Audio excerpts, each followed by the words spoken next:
Hello everyone. Today we are going to talk about step form, part of programming in C course.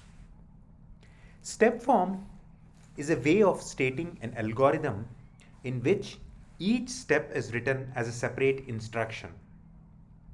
This method is useful for breaking down a complex algorithm into smaller, more manageable parts.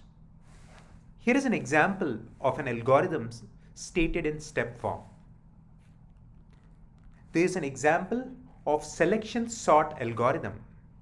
It is a simple sorting algorithm that repeatedly finds the minimum element from the unsorted part of the list and swap it with the first element of the unsorted part. It is important to note that step form algorithms should be easy to understand and follow.